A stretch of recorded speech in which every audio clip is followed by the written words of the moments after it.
While there can be some very painful and difficult experiences that our kids and teens go through that typically don't dictate their destiny. Right. And even sometimes those struggles help them gain resilience and build identity and grow in different ways. So going through those struggles can actually, over time, help them. But it's hard to see that in the moment. And I think that's what we're talking about here. What, Suzanne, gets in the way when our children are going through these struggles?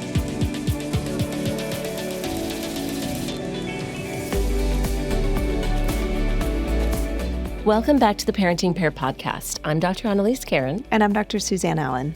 And today we're going to talk a little bit about sort of a more hopeful idea from psychology and behavioral science, because I think all of us parents could use a little hope every now and again. I would like that. I think we'd all appreciate that. I think sometimes for parents, every decision or when there's a setback, it can feel very make or break and very anxiety provoking for parents. And I think there's a lot of stories that get passed amongst parents too about, this was the one thing that happened and then everything changed. And often that's for the negative, right? Like everything was going okay till they had that one teacher or they got cut from the team. And that was the moment when everything fell apart and they went on the wrong path. Right. And we hear those stories and we believe those things when we're anxious. And that can really put us off balance in our steadiness as our parent, in our parenting or how we feel and really in the dynamics of a family. So these two concepts that we're going to introduce are called, they're going to sound a little bit like psychobabble. I'm going to be clear. I understand you may think that, are multifinality and equifinality, right? Yep. We're going to take those words and use them at a cocktail party. Multifinality means that you can start in the same place, but you can end up in all different places. Right? So being in one place, even if you're going through a setback or a difficult time, doesn't mean that you're going to stay there or that sends your trajectory of your life in a bad direction, even though it can feel that way and weighty in the moment, right? Okay. And equifinality means that your kids can start in very different places and end up in the same place, in the same positive place. Someone might have a real interest in going into business and they might follow this certain path and be the president of the business club in high school and go down this path and become, a really successful business person. And another person may really struggle in school and have a lot of difficulties and go, and take a gap year or maybe not go to college, but then build relationships and end up in a very similar, very successful business place. And it's important to remember that there's not just one way to get to where you're going, in the process of development. There's lots of interactions that happen along our path that can set us in new positive and hopeful directions. And so that's important to remember, those two concepts. And I think provides some relief to parents because often we feel so pressured, right? Like that if something goes wrong, we've got to get our kids on the right path right away, Right. And I think some of this kind of paints that picture of that, we're parenting for kind of the long haul here, right? That development takes place over time and with a lot of factors woven in. And sometimes if we can hold out hope and kind of understand some of these concepts, that may help us kind of pace ourselves a little bit and reduce that urgency. 100%. When you said if we can hold out hope, I think that's really challenging to do at those difficult times, right? So I think it's easy in our own minds to jump to conclusions. Let's say, for example, if my child's being bullied and they're really struggling right now, then our anxiety as parents might be, oh no, they're always going to be lonely. Right? Yeah. And Suzanne and I have the perspective of being, clinical psychologists for many, many years and seeing kids grow up in all different ways and getting to all different places. So we know that child that was, severely bullied in 4th grade and had difficulty making friends and maybe had a significant amount of school anxiety and school refusal. We know them now in their mid-20s that they're doing amazing things and that they, they're in a healthy relationship now and they went a different path maybe than someone else, but they've got that job and they feel good about themselves, And so we have to remember that it's not only, oh, well, maybe that will happen. No, these are concepts that are actually studied, in developmental psychology, psychopathology, that we understand that development happens in many different ways. And one thing is not your destiny. So I think what I'm hearing you say and what we're saying together is that while there can be some very painful and difficult experiences that our kids and teens go through, and they may not be one moment, right? Not making a team or having a difficult teacher could go over the course of weeks or months. But that typically the struggles that our teens have don't dictate their destiny. Like it's not just one thing that then there's nothing left for us to do. Right. And even sometimes those struggles help them, gain resilience and build identity and grow in different ways. So going through those struggles can actually over time help them sometimes. But it's hard to see that in the moment. And I think that's what we're talking about here. What, Suzanne, gets in the way when our children are going through these struggles? Let's say something does go wrong, or they get arrested, or they're let down by something very significant, and we see their pain. What happens to us as parents that kind of makes this difficult for us to kind of remember? Mm-hmm.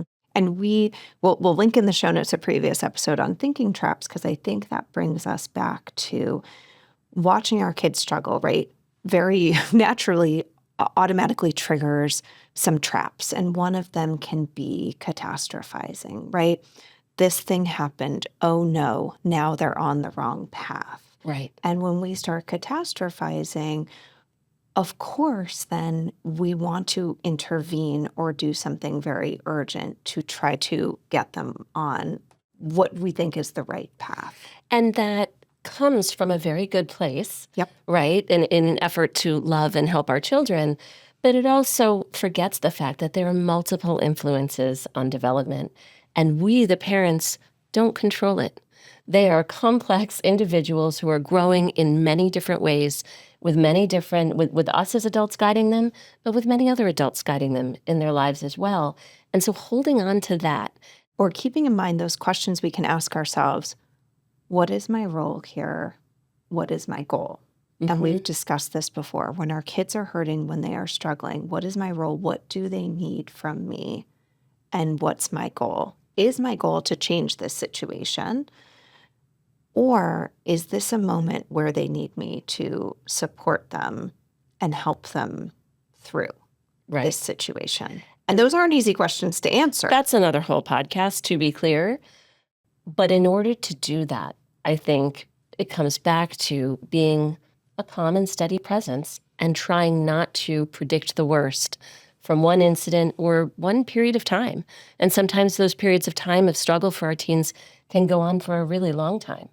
But we need to remind ourselves that catastrophizing and predicting, or when our brain does that and anxiety takes over, kind of makes us lose our steadiness as parents, and that's what kids need. And I think in my own work with families, reminding parents of multifinality and equifinality, that you can end up in a really great place over time, even if you're going through a struggle now. It's helpful to remember, just to ground yourself. Okay, this one moment isn't my child's whole future, right? And when you do that, for those of you listening, Annalise kind of gestured and changed her posture and did something that looked like she was grounding herself in the moment. This is really hard to do, to bring a calm and steady presence when your child or teen is really suffering. And so this is not just snapping your fingers and you're saying, okay, now I'm going to be my calm, steady self. This takes a lot of work. And this is one of the things we help parents with in our office is, how can you practice this? And for myself, I know very often I will sit in my car for a few moments without a podcast on, without music on, before I walk into my house when something's going on, or before I get to the side of a field where I know there could be some difficult moments. And I will take a minute or two and just sit there and think to myself, who do I want to be in the next hour or half hour? And sometimes that's all I can do, is to just chunk that out. And so for parents, maybe you're not, who am I going to be for the next year while my child has this teacher? It's, who am I going to be this evening when they're struggling with their homework, or they're sharing with me stories of, how they felt ashamed and embarrassed in their classroom. But what's so interesting about what you're saying, Suzanne, is that inherently is very focused on yourself in an effort to be the steady presence for them. And what she has walked away from, and what you're describing there, is the idea that you have to control it, or you have to change it, or that this one incident is making their whole future and destiny. You're saying what I'm going to do is be present for them and try to steady myself. And I think, just in one way to steady yourself is just to remember and remind yourself that this moment isn't the only chapter of your kid's story. But it is a chapter where you get to step in and be present and calm and supportive and respectful. And that is very helpful long-term to them. That's really what I think can, over time, regardless of the ups and downs, really support our kids' best development. So catastrophizing or other thinking traps might be one thing that get in the way of us keeping this in mind. Another thinking trap, that's good that you remembered the other podcast. This is a very good point. I hadn't thought about that. Is this comes up, or these concepts can be helpful when parents find themselves making comparisons. It's very easy to do if our child is struggling and maybe it appears like other people's children aren't, or maybe those things come easier. And with anxiety, or when we're concerned for our children, we often can think, oh, well, this child's doing this, or this teenager's doing this. My child should be further along in this area, or this bad thing shouldn't have happened to them. And that, and then it's a worry of like, oh no, and only bad things, will come from this if only we had done things differently. Those comparisons always make us more anxious, or tend to make us more anxious. Or feel worse, just badly. And in the land of social media, it is very easy to make comparisons because we are most of the time seeing other people's highlight reels of all of the things that are going well for them. As our kids are as well. Yep. Right. But in the context of all of that, it comes back to attempting to remind ourselves, no, there are many ways to build a big, beautiful life. You can start at different points and end up in healthy places, right? And we should ground ourselves in that so that when all of those other comparisons are being made, we present ourselves and really remind ourselves that what's most important is who our child is in this moment and supporting them in that moment. And we can do that. And we know that development is not kind of a one-size-fits-all or the same path for everyone.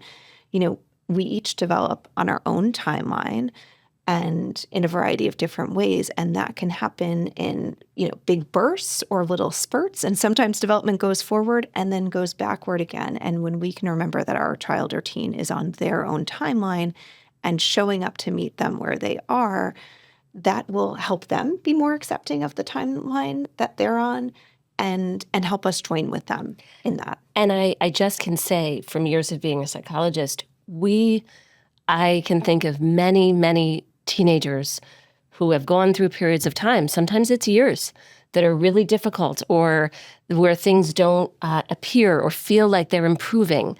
And then there can be a burst where just there's incredible amounts of maturity that happen, or a new relationship that happens. And you have to just hold on to that hope and know that that's the reality for most people. We as parents could think, just like when they're young, there's a plan. They're supposed to be sitting up by about 6 months. They're supposed to take their first steps somewhere between 11 months and 15 months, loosely. But there are plenty of kids. Do you remember that? There are plenty of kids who, take their first, steps when they're 2 years old, 18 months, and they're okay. So we have to try to let go of some of this. It should be linear. I always should be seeing growth and improvement, and recognize sometimes you don't. But if you keep believing and you keep supporting the child you have and work on not making those comparisons, sometimes those bursts come and you kind of shake your head like, what happened in the last 2 months?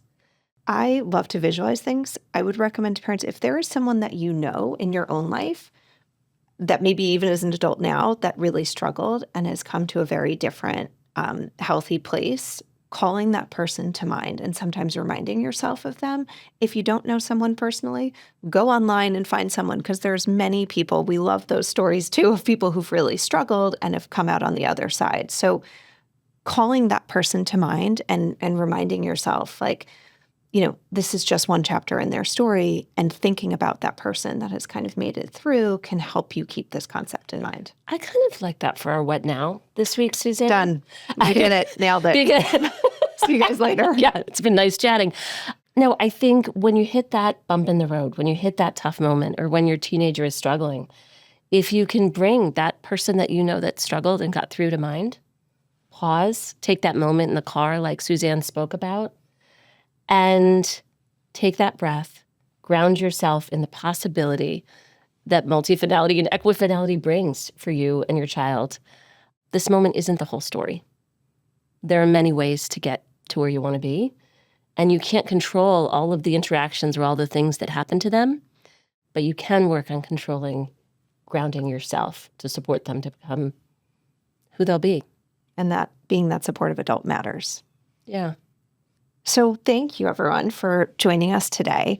Our mission is really to help as many kids and parents as possible, and you can help us with that as well. Mm-hmm. So when you're done listening to, if you could share this episode with someone that you care about, or rate and review, that would help us be a little bit more searchable and get this information out to other parents. Yeah, we would love that. Additionally, if you have any feedback for us or any questions for us or ideas for future episodes, please shoot us an email at hello@theparentingpair.com or DM us on Instagram @theparentingpair. Have a great week.